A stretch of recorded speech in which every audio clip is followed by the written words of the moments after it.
Hi, everyone, and welcome back to the ConTinual Comics Lair. This panel will discuss Nexus, the assassin turned hero.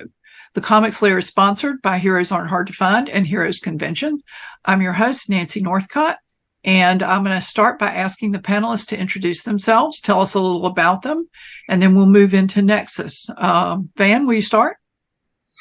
I'm Van Allen Plexico. I'm the author of some 20-odd novels, a bunch of nonfiction books and stories and anthologies. I'm a professor at Southwestern Illinois.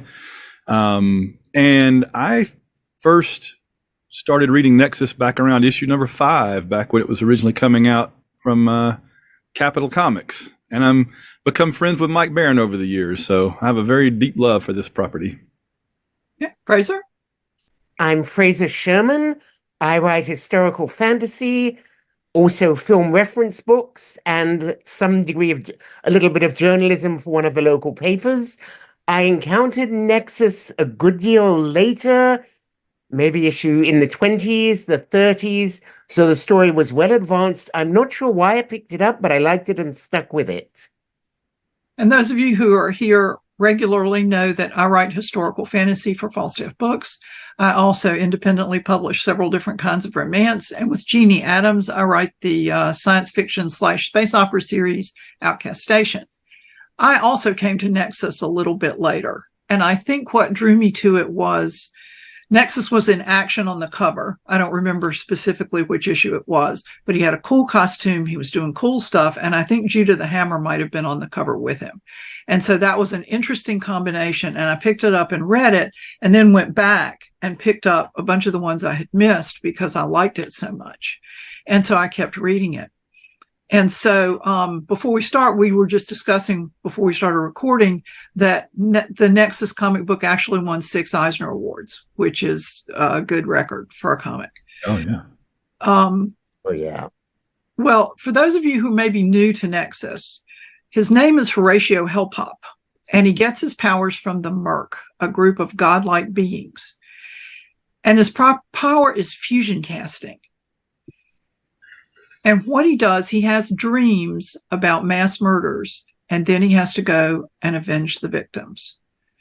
And that's not your average hero motivation. So what do you guys think about that? Fraser, will you start? Well, what makes Nexus stand out, because let's face it, the days when someone like the Punisher was a radical novelty are gone, is that he is conflicted about what he's doing, but the dreams don't stop unless he carries out the Merc. There are several different Mercs, but the one who starts him is an individual, not a collective. The dreams won't stop until he carries out the assassination. And it's not, I mean, typically with the Punisher or the Spectre, it's someone who is an ongoing criminal. Nexus might be sent to kill someone who committed a genocide or at a concentration camp 40 years ago.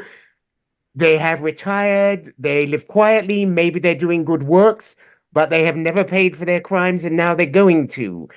And they deal with, it's not just they're evil, let's kill them. And that's what makes it stand out. And he is not someone who enjoys killing. But by the time I was starting to read the book, refugees, in one of his first cases, he kills a concentration camp head. The people at the camp point out, okay, unless you are going to kill the people who are going to come and take this place over, they will put us all to death. So he takes them back to Elam, which is the planet where he operates out of. And over time, it becomes a refugee culture, then its own government. And so without him, Elam is vulnerable, so he has that much more reason to keep fighting. And Lum has its own internal politics. So it's complicated and tricky in a way even most indie comic books aren't. Hey, Van, what do you think of vengeance as a motivation for Nexus? You know, he made a good point that in the early 80s when this started, that was kind of a new thing, right? And it was a very hot, thing. You had Punisher, you had Wolverine, you had some of the characters that Marv Wolfman and George Perez were doing with the Teen Titans and everything. You had this whole new crop of heroes coming along that would kill that were about vengeance and rough justice and dark, gritty justice and everything. That was a very new thing. And the thing to me that stands out about that for Nexus is that his character, his motivation, as Fraser just described, is that. But when you look at him, he looks like a classic Golden Age superhero with that incredible Steve Rude, Jack Kirby meets Dr. Seuss artwork that totally belies Wolverine or Punisher. It's the farthest thing from that. And then on top of all that, you have this incredible science fiction, whimsical world.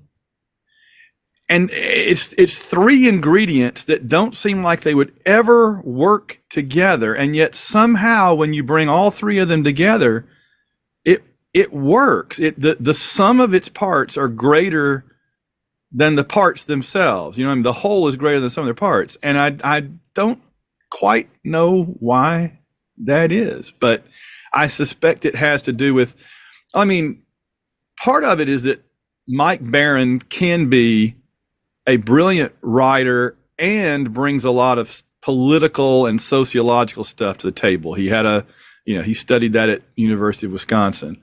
And part of it is that Steve Rude is, in my opinion, one of the greatest modern comics artists with a style that is at once taken from others, but also his own. And he's a kind of a combination of Norman Rockwell, Dr. Seuss, and Jack Kirby, you know.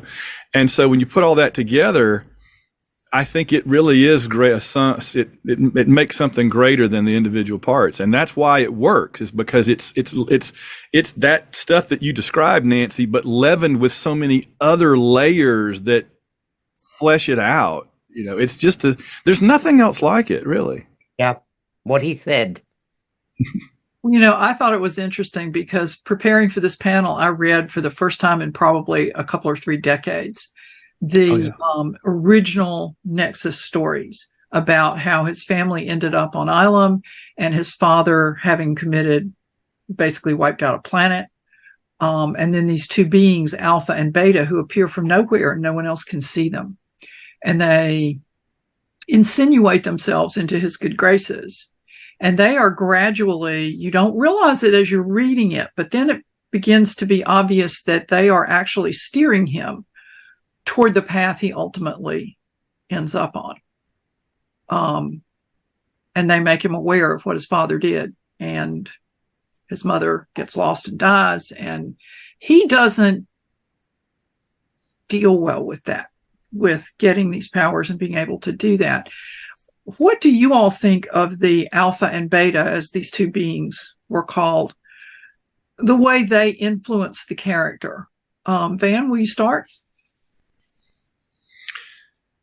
Yeah, it's never made, at least as far as I can remember, explicitly clear, are they just manifestations of the Merc directly, or are they like offspring or angels to his god, or what exactly they are? But there's no doubt. I mean, the sometimes subtle, sometimes not so subtle dialogue that they get, and they don't get a lot, but when they do say stuff, you can totally see that they're like, hey, Horatio, what about this, huh? You probably ought to do something about, they're kind of egging him and shaping him in the way they want him to be. And, a lot of that sort of early Nexus mythology is never made completely clear and explicit. They kind of got the whole thing up and running and just kind of went forward with it. There's the Nexus, the origin goes back years later that Dark Horse put out and touches on a lot of this too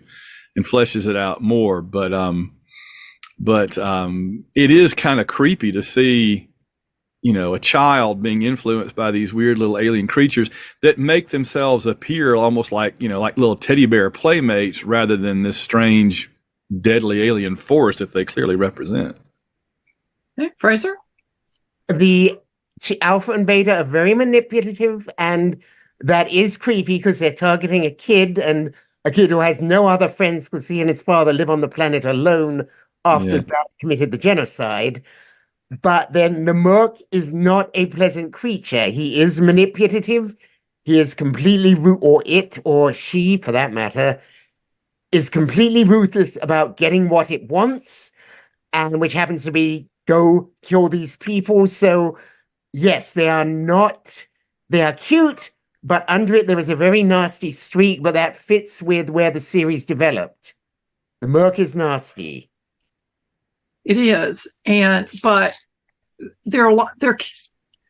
One of the things that I like about the series is that there is a range of characters, and characters are not always good or always bad.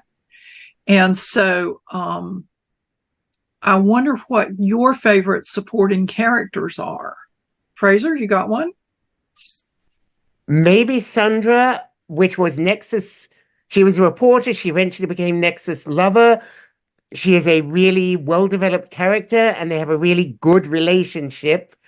And I liked her, and them together. Also, there are 3 girls whose father Nexus killed at one point for good reason. He deserved it. And they do not take this well, and they are dedicated to getting revenge. And they are not good. Well, they're complex and they're interesting and they're memorable. And there are several other good characters, but those are the ones who immediately come to mind. Also, Judah the Hammer. Judah Maccabee is an alien raised by a pair of Orthodox Jewish rabbis. It implies that the implication is that 500 years in the future, Orthodox Jewish rabbis can marry each other, men.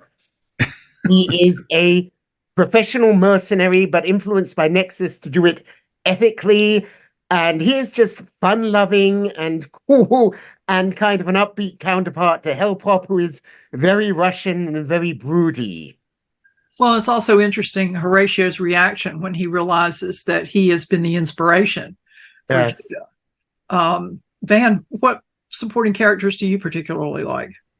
Well, I got to say that my favorite Nexus stories are when Horatio and Judah cross paths with Badger, because those 3 together is just a riot.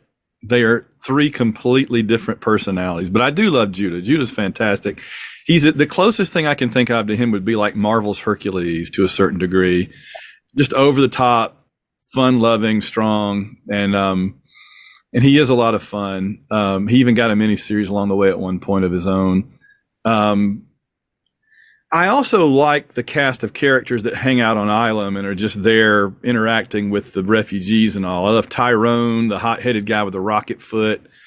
And I love Mez, isn't he the one that ended up getting a rock band or something? Mesro. Yes, he did. Say Clactovetistine and all that. They all have their own little language. We even did a dictionary of when my roommate in college and I were reading Nexus back in the early 90s. We did a Nexus webpage, and I did an entire 5-page long document of just Nexus words that aren't actual words, Voodie and Clactovetistine, all that stuff. Or Vidistine, as Baron says. I also like Honest Crocus, the little silver robot that flies around and ran for president at one time against Ross Perot or something. Just I do love that you don't see that kind of whimsy from Baron in other work, but it seems like when he's working with Rude and he's got that artwork that Rude does, which can be, like I said, in an action scene, it's very Jack Kirby, and Rude has said he's heavily influenced by Kirby. But then in just regular scenes, all the little stuff in the background is very Dr. Seuss. All the little animals and aliens and stuff in the background.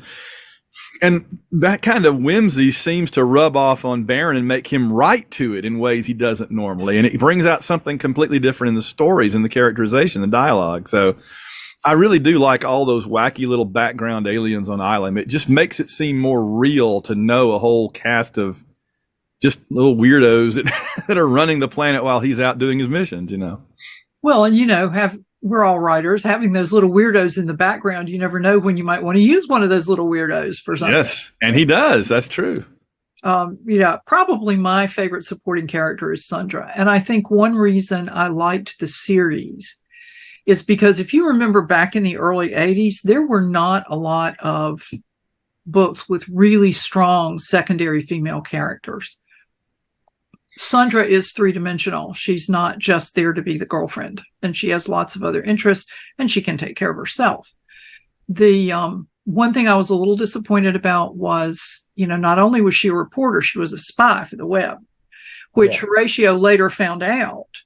But as best I can remember, they never really addressed that. It's just, well, we're going home now. It's all good. Let's go. And the romance writer in me wants a couple of panels to, Van, you're looking like maybe I've forgotten something. If I have, please tell us.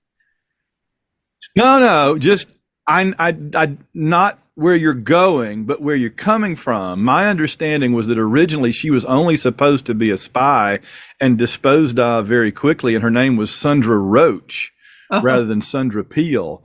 And when they decided that they liked her and wanted to keep her around, they changed her name to Sandra Peel and went the romance route. And that may be what happened, is that it happened organically and they hadn't planned it. And so they never really addressed what you were talking about. Yeah. But I like her as a character. And at one point she goes off to Mars for a while because she's got stuff to do and things aren't perfect between them, as best I recall. And she's got friends like Jill, who's a cat person, for those of you who are not familiar with her, a cat person and a lawyer, which I thought was a nice twist. So what do you think of Ursula? Van, you want to go first this time? Ursula XX Imada, I believe her name was. Yep. It's been a long time since I've read her stories, but was she, all right, if I remember correctly, and I don't want to give out spoilers too much, but I mean, didn't she have a romance with Horatio too? And he seduced Horatio, drugged him and seduced him. Right. And then there's like a little Horatio Jr. or a girl, right? Two little girls. Yep. Yeah. I don't think we need to worry about spoilers about books that were written 30 or 40 years ago. I mean, 30 people haven't years read them ago. by Amen now. to that. Yeah. It's been a long time since I've read the later issues, but yeah, I do remember. Okay, yeah, I have a feeling that she's more where Sandra was originally going to go, but that's just a guess. I think they kind of brought her in to be the darker female character when Sandra became the good one. So she's kind of the opposite number of Sandra, yeah. Yeah. Fraser, what do you think of Ursula? She is, I was actually going to mention her when we were talking supporting characters. She is strong enough that even though she is the bad girl, she has enough character that she's not just one-dimensional, and I still remember her as a person rather than just a villain. Not at all a nice person or a likable person, but she is I remember her as being believable. Yeah. So we were talking about Ilum a few minutes ago, and somebody mentioned, I've forgotten which of you mentioned Tyrone the hothead, and he's always into something, it seems like. He's not in forefront in every issue, but every once in a while he steps forward and he's got some thing going on that he's all in about. Fraser, you want to say something about Tyrone? No, I remember him, but not. I mean, it's been several years since I read the whole series, depending on which parts of it were new to me. But I do not remember him strongly. So I will pass on that one. Okay, so Van, it must have been you who was saying you liked Tyrone. Yeah, I mentioned it. He's just it's interesting to have somebody in that home base group, and while everybody else is pretty trustworthy, he's kind of the wild card, and you don't know what he's going to do. He has his own agenda, and he just stirs up trouble. And it's nice to have somebody stir in the pot especially while Nexus is off blasting somebody or something. He doesn't know what he's going to come back to, because who knows what Tyrone's been up to this time. So yeah, I mean, and again, there's that rude drawing him, making him look like Gumby or something almost, with the weird little pointed head and all, and he's just the cartoon character nature of them. So it's that juxtaposition of a character that could be very annoying, bad, troublesome, but yet the way that Rude draws these people, they're all appealing. Even if they're bad, they still are really cool to look at. They're fun to look at, like while Nexus was away, I have set up a government. And oh, by the way, I have nationalized the ruins that are Nexus's private hobby to excavate. And well, I'm sorry, you weren't here. And now we've done it and it's done. And so you really kind of have to give him points for standing up to somebody who could blast him into the next galaxy if he made it mad enough. Yeah.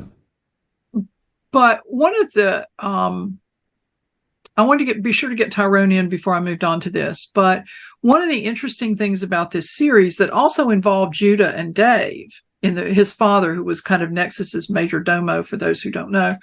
And nobody mentioned Dave, by the way. That's right.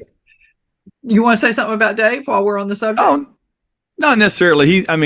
He's just the older, more settled down Judah. And he's thoughtful, the pipe smoking elder statesman that kind of grounds Nexus a little. He's the Professor Bergman to Nexus's Commander Koenig kind of. If I can throw an obscure 1999 reference, it's good to have somebody like that in the cast. Well, and he's he doesn't go off and have adventures. He's very responsible. And I remember Tyrone or somebody said, we need a ship. And he's like, well, you can't have one. And they stole his key ring and stole a ship and off they went. And the thing, I think you don't expect developments like that. And one of the things I really didn't expect, was reading along, I was really surprised by, was when they discovered that power like Nexuses can be obtained by hooking a whole bunch of disembodied heads into a network. And then we did that, and I thought, well, okay, we're done with that. But we weren't done with that. And the heads kept popping up. What is one of the things that you find the most interesting about the heads? Van, we start? Well, that's another one of these things that could be super creepy and off-putting in a way even. But again, the way they do it is cool. And it almost has it's something that they did it first, and then it was later kind of copied by Futurama and stuff, But it's again, the imagination of Barron and Rude to come up with this stuff, the disembodied heads that fly around and yell and holler and stuff and demand things, and I don't know, where do you even go with that? That's I wouldn't have known what to do with it. You send them out to terraform a planet. Oh yeah, that's right. Fraser, what about you? The advantage of the heads is, in the first place, it gives some more moral complexity, because a lot of people will take heads and use them effectively as slave heads and turn them into a weapon because they can channel the fusion energy. So that gives another issue to the story, but it also makes them a powerful weapon. There's something that can knock Nexus for a loop, and there aren't many. He has lots of complexities and lots of problems. He doesn't run into that many things that can challenge him physically, and the heads are an exception. So that makes them a useful addition to the storytelling. And yeah, they are. Rude does everything cool. They look great. Well, and they're kind of like, they can do things because they are disembodied heads that they couldn't do if they were full-figured humans or humanoids individuals. Right. But it's a Donovan's brain principle, where got no body, so it's all going channeled into your brain. Yeah, and wasn't there a character in Doom Patrol? Wasn't there a villain who was a disembodied brain? Yes, the brain was literally a brain preserved, the leader of the Brotherhood of Evil, a brain preserved in a life support tank. He had no particular powers, just evil genius. But he was very genius. But the thing that I like about the heads is they have all the motivations and all the feelings that they would have if they'd never been disembodied. It's just now they have the ability to do a whole lot more about what they feel and about what they want.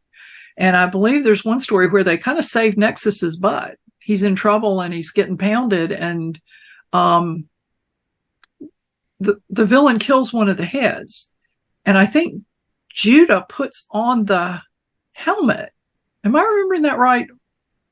I don't remember the details. It rings a bell. They do help him at one point, at least. Yeah.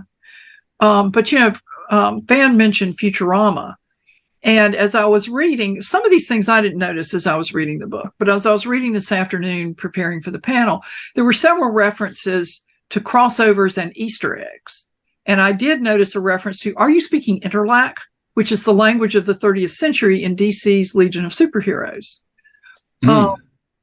But apparently there were references or Easter eggs for Space Ghost, Magnus. Oh, yeah. So yeah, it's, if you, obviously at least one of you noticed that, and I was just reading along. I noticed the Interlac. I didn't notice the rest of it. But tell us a little bit about those little Easter eggs in there somewhere. Well, Rude is a huge Space Ghost fan, Alex Toth and all that. And so he's done Space Ghost comics, Rude has.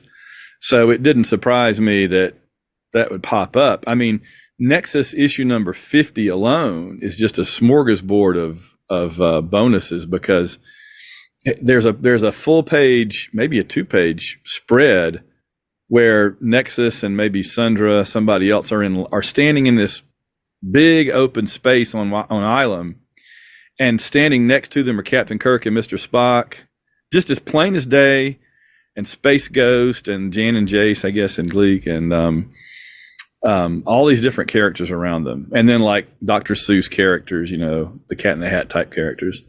So he was always doing stuff like that. That again, that's the thing about Rude, is that all of his influences are just right there on the surface. You can see everything that he emulates. There's, I mentioned Saturday morning, the Saturday Evening Post earlier, but it's Norman Rockwell, but same thing. But it's not him. There's another artist. There was a painter back in that era that was famous for very Rockwell-like paintings. And a number of the Nexus covers and other art pages are basically Easter eggs for those paintings. I can check in a second. It's in the Steve Rude sketchbook. But yeah, it's those. It's like that classic, like 1940s news magazine advertisements, like a woman in a skirt and a football player or something drinking a Coca-Cola or something. That's a huge influence on Rude, and you see stuff like that all through it. So, yeah, I have a feeling that's way more Rude than Baron, but I'm not sure. Okay, Fraser, did you notice anything in particular about crossovers or Easter eggs? Not that I remember. I do remember the first issue I got. Now it's coming up clearly. It is a cover modeled on the Saturday Evening Post, with it's a story where Nexus and Judah travel back to the Library of Alexandria. And I'm not surprised if there is a Magnus reference, because Rude is a big fan of Russ Manning, who drew and wrote the Magnus stories. And I believe he contributed an intro to one of the Dark Horse volumes. And you can see some of the same style in Rude that was in Manning when he was doing Magnus. So I don't doubt everything Van said is there, but it's been too long for me to remember any of it clearly. Okay. Well, did you? Loomis was the name of the painter. Ah. Okay. All right. Good. Thank you. Andrew Loomis. Andrew Loomis. Okay. Yeah. I saw somebody who had. Oh wow! Yeah. That's the Alexandria thing that I'm just showing. That's the one. Neat. Thank you. Well, let's move from crossovers into miniseries, because it seemed like Nexus had an unusual number of miniseries going while the main run of the series was going. And do either of you have a favorite of those miniseries? Fraser, you want to start? I honestly don't think I did. I read, due to the time after the series had been going on, after I've been following it for a while, I had to drop out for financial reasons. So most of the miniseries I have read in the Dark Horse Collected, and in my head, they are all part of since they interwove with the main series, they are all part of the same stream. So I can't really separate anything out. The next Nexus in which Horatio has quit and the Merc is recruiting replacements is the only one that I remember clearly. Okay. Van, what about you? I was going to say, yeah, the next Nexus one comes to mind. I feel like, didn't they maybe do a mini series with the little girls? I think that was part of it. They became one of the next Nexuses. Okay. All right. Well, then there was the Judah the Hammer series. Yeah, I mean, that alone, it was just, people that are listening to this may very well think, well, what's the big deal? It got 2 or 3 or 4, extra side series. But remember, not only is this not Marvel or DC, it wasn't even Dark Horse. This was a complete indie thing that was basically put out by Capital, and then by First, and then later by Dark Horse, and then later by Root. It's had at least 4 different publishers over the years, which, I mean, there's not many comics properties that can say that they've had 4 completely different companies publish them over the years and still be successful enough to do miniseries, to do ancillary things, and to run 80 something issues in the main title monthly. I mean, that's extraordinary for an indie book like this. And it was basically just 2 guys that got together in college and decided to do this really off the wall, strange, little bit of everything comic. And it was good enough to go through all those different publishers and never die. Originally go back to the original rights holders eventually. Bless Dark Horse for being very kind about that. And then, and I mentioned that too. Nancy, I'm sure you guys know, but for those that are listening, it's really a remarkable story. What happened was, it was published for a little while by Capital Comics. They went out of business. First Comics picked it up, ran it for years. They more or less went out of business. Dark Horse came in, and basically they bought it, but with an agreement that at a certain point the rights would revert back to Baron and Rood, and that's not common. I don't think it's not. It certainly back then was not a common thing that the comics company would hand the rights back over to the creators. I mean, a lot of people had to go to court to fight and claw for anything that they had created, going back to Jack Kirby and Stan Lee and before that to shoot. Yeah. Siegel and Schuster. So, Dark Horse just handed the rights back over to them at a certain point, which is kind of bittersweet because it's sweet that Dark Horse was willing to do that. But it was kind of bitter in the sense that you got the feeling that was when Dark Horse figured they couldn't get any more out of it. So they said, yeah, we'll let you have it back now. We've kind of squeezed it dry, but people continued to buy it, I think. And I've got the stuff that they did independently too. So, but it's a neat story. But they're now doing it indie, right? I think I saw a Kickstarter for one that came out last year or the year before. And there's another one, Scourge by Mike Baron and Kelsey Shannon is due in March of this coming year, which will be 2024 for those who are watching it. Is that a Nexus story, you mean? The Nexus story, Nexus: Scourge is the title of the... And no Baron. No, Mike Baron and Kelsey Shannon. I meant no Rood, yeah. No Rood. And there was one that they did... that as I was reading the description, I didn't read the original book, but as I was reading the description of it, it involves Gormando, a planet entity with a silver herald. Really? And apparently Baron did a version of it, a novel, and then Rood did a graphic novel or a comic strip or something like that about it, of the same story, but from 2 different perspectives. Do either of you know anything about that? No, and again, this partly reflects where I stopped for financial reasons. About the point late in the series, the Merc goes really bad and Horatio walks away and then winds up signing up with a better Merc. And that is as far as I've got caught up to in the Nexus collection. So beyond that, I'm pretty much clueless. Well, once Dark Horse gave the rights back to Baron and Rood, Rood started his own company to do his own Publishing, called Rude Dude Productions, and they put out 2 or 3, I think, miniseries. One was Space Opera. I can't think what the other one was called. And then, and it didn't even run as long. They were supposed to do a 4-issue. The 3rd issue got really delayed.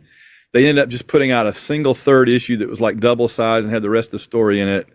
And then it just became very sporadic after that. And my understanding, I don't want to go too far on a limb, but my understanding was that basically they were not having much fun working together for various reasons. I think that, bless his heart, great talent that he is, Rude has always had issues working well with others. Artists tend to be temperamental, and, that's fine. But so I think Barron decided to really just write a novel, and then maybe they kind of reconciled a little bit after that and got back together and did their Galactus story. I didn't read the Gormondo story because at that point it started feeling like, okay, we're getting away from the Nexus story and getting into what can Barron come up with that's funny. This is the same Mike Barron that now writes Florida Man.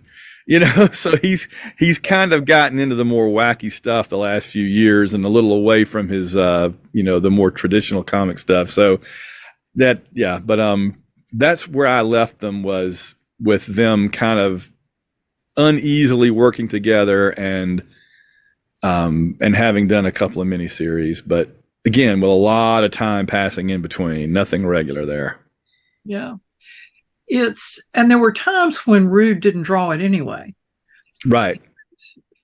For me, maybe it's because I saw it first with Rude's art, and I tend to glom onto what I saw first, but that doesn't stop me from going, wow, I like this a lot better. And for me, Rude's art was more polished, and the style of it seemed to go with the content better than a lot of the other artists who worked on it, who were good artists. It's just, for me, that they weren't as good a fit. And I wonder if you all have any thoughts about that. Go ahead, Fraser. Was the question about different artists on the script? Yeah, how do you feel about the other artists? Well, let's not name names or criticize people because they're all really good artists. But how did you think they measured up to Rude in terms of meshing with the world and the concept? No, I mean, it's not that they were bad, but just Rude. It's like Kirby on certain books. So Nexus, my vision of Nexus is Rude's Nexus, and nobody else is going to work as well for me. So regardless of their merits, it's like, oh, it's not Rude. That's a shame. Well, it's no shot at Butch Geese, Jackson Geese, whichever he wants to call himself. I have no problem mentioning him because he's a great comics artist. He's done great stuff for Marvel, DC, and others. But yeah, like Fraser said, there's just the Nexus brand. It's just one of those, if you think about some Marvel or DC characters, you can think of 5 or 6 different artists, and they each have their era that's perfectly, because Superman is Kurt Swan, but he's not only Kurt Swan. There's John Byrne, and there's a lot of other, Jim Lee. I mean, there's a lot of great artists, but Nexus, we know him from Rude, co-creator, and so, and I think it's something about that combination of space opera, superhero, and whimsical Dr. Seuss all happening at the same time.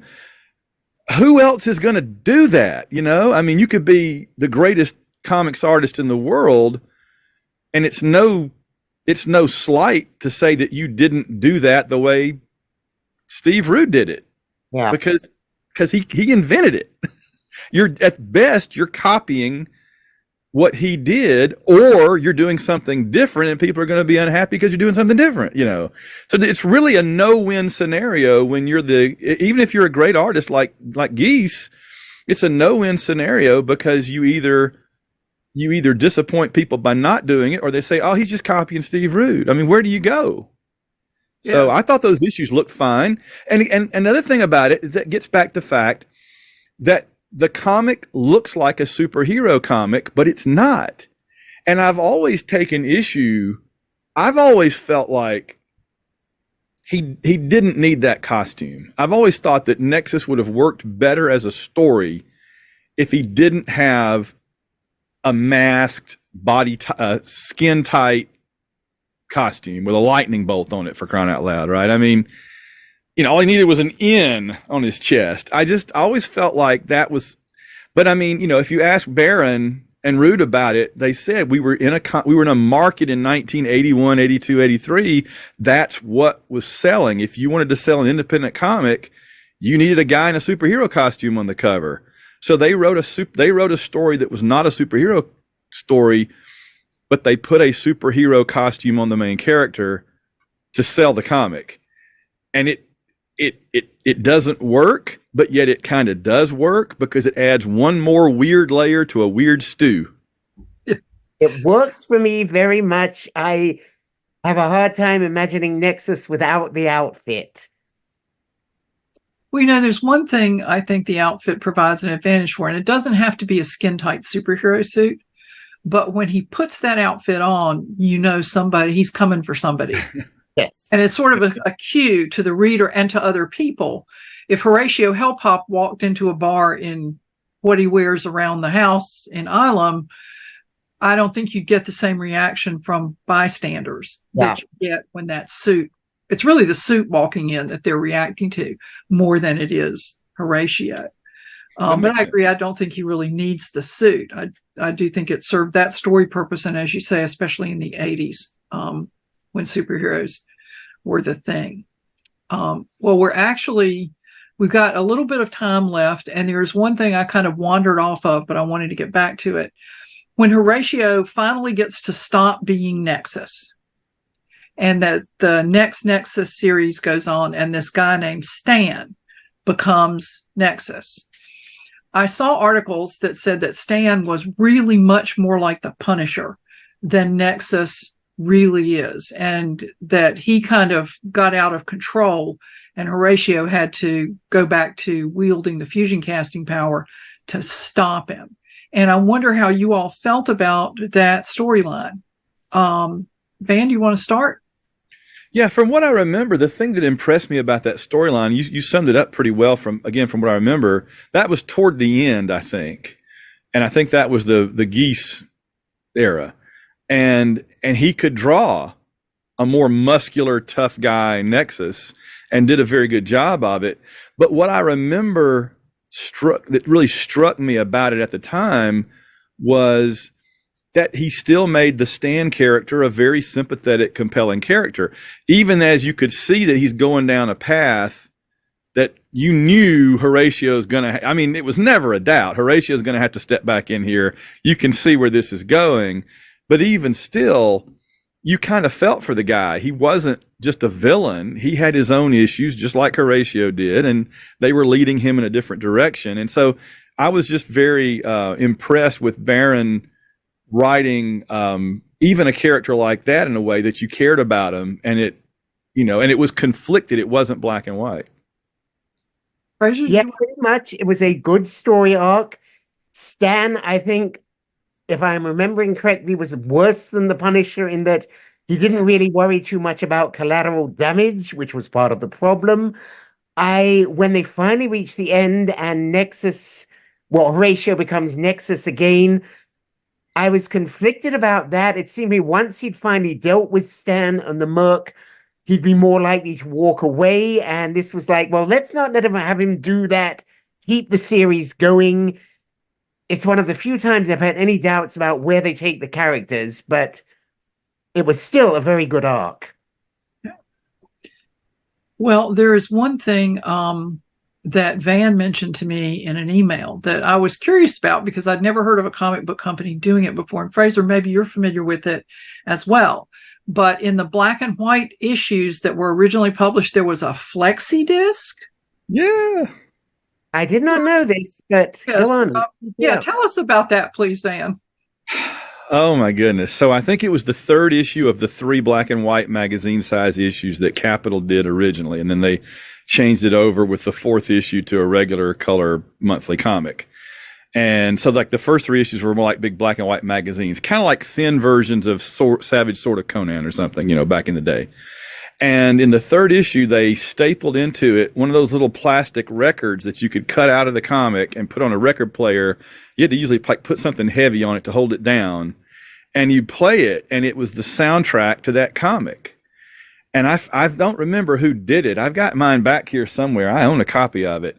But I will tell you this, if you go on YouTube, you can listen to it because somebody recorded it and put it on YouTube a long time ago. So if you go and search on YouTube for Nexus, the Flexi Disc music or whatever, and it's like 1981 syntho pop, that kind of thing and all. And it's, I mean, you might want to do some heavy drugs before you play it. I'm sure it would sound better that way, but it was unique. Isn't that funny that when you get like a decade later in the early mid 90s, Marvel and DC were doing every possible imaginable promotion of a comic, from bags to cards in the bag. I remember one comic even had a poster that folded out of the cover and everything. And yet I don't think any of them ever put a record in there. So good on Baron and Rube for kind of paving the way for an actual audio track for their comic. I think there was a Bloom County collection where they had a record of Billy and the Boingers, which was the Bill the Cat-headed band. But it's still a pretty novel idea, particularly in a regular comic book. A band headed by Bill the Cat is a nightmare prospect. Yes. We don't want to think about it. Well, we are actually coming up on time, and I wonder if there's anything either one of you would like to talk about with regard to Nexus. Anything you want to say about the character or about the book before we wrap up? Yes, I will say it's a really good series, even though we have spoiled a lot of it. Go look for the Dark Horse archives or the originals, depending on your taste. Buy them. They are worth the effort. Okay. Van, what about you? I was digging out my actual flexi disc from the comic I have here. Well, it showed up on screen. We could see it. So that's... Yeah, it's a black vinyl little plastic disc with a record. I have actually a kind of funny story. So I was reading Nexus when it first came out in the early 80s, and I got like the first 4 or 5 issues, and then I totally got out of it for years. In the early 90s, I wanted to go back and buy them all and catch up. And it took me months and months and months. I was living in Virginia. I drove all over Maryland, Washington, D.C., Virginia. I looked everywhere. It took me like 2-3 years. And a bunch of the issues that I had to get were the Nexus, the Legends reprints that they did later. So I have a complete set of all the Nexuses in a box somewhere over there. But it's very, mix and match of reprints and originals and all that. And then my roommate in graduate school saw my collection and started reading them and says, "Oh, this is really cool. I'll be back in a couple of hours." I'm like, okay. And he drove to Columbus, Georgia, to the Columbus Book Exchange, which I didn't know about, this gigantic comics warehouse. He bought the entire run at once for like 25 cents a piece, brought them back and said, "Well, I got them all too." And I'm just like, son of... Took me years and a fortune to collect mine, and he went and bought the entire run in one. Well, and 25 cents a pop, that's pretty cheap. Yes. Back then. Oh, he got the whole thing. Yeah, he got it for like $20 or something. It's incredible. Unbelievable. So, but yeah, I loved them so much at that time. That was the first web page I was ever involved in. My roommate was working at the Auburn Computing Service, and he taught me how to do a web page, and we did a Nexus web page together that Baron and Rude know about. And yeah, it's a fantastic series. I mean, it's such an eclectic thing. There's really nothing else like it in comics. I wholeheartedly, I'm gonna have to reread the entire thing now because it's so much fun. Yeah, Fraser. Like I said, go find them, read them. They are worth it. Good art, good stories, good characters. Unique. It is unique. There's nothing like it. So if you're looking for something different to read that's got superhero-y stuff in there, but is not exactly a superhero comic book, more like science fiction adventure, would you all say that's fair? Science fiction adventure? Yes. With whimsy, with the humor and whimsy layer too. Yeah. Yeah, go buy it because there are omnibus editions that the first couple I think are hard to find on the secondary market. They're a little pricey from what I've heard, but the rest are pretty readily available, and they're like $25 a pop for these volumes of the omnibus. There's also an archives, which is hardcover and pricier. And as I learned from my own poking around, that they don't. Volume 2 of the archives and volume 2 of the omnibus don't exactly track each other, because that would be too easy for fandom. Oh. So, anyway, this has been a lot of fun. I really appreciate it. And so before we wrap up, why don't each of you tell the people where they can find information about you and about your work? And if you have an upcoming release that you would like to highlight, this would be the upcoming or recent release you'd like to highlight, this would be the time. Van? www.plexico.net, plexico.net, and also whiterocketbooks.com, and at Van Allen Plexico on Twitter. I think probably my most recent thing was last year's Windy City Pulp Factory Pulp Novel of the Year, Validus V, which is my homage to Doug Moench and Herb Trimpe's Godzilla and Shogun Warriors comics. It's a novel about giant robots and giant monsters, and it won the Pulp Factory Award last year. And it's a short, like 250-page novel that is basically trying to pick up the same sort of idea as the Shogun Warriors and Godzilla comics from back in the Bronze Age in Marvel. So Validus V, check that one out. Okay, congratulations on the award too. Yes. And Fraser, what about you?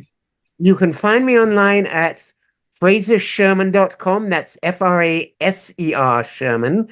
And the various web pages list most of my books.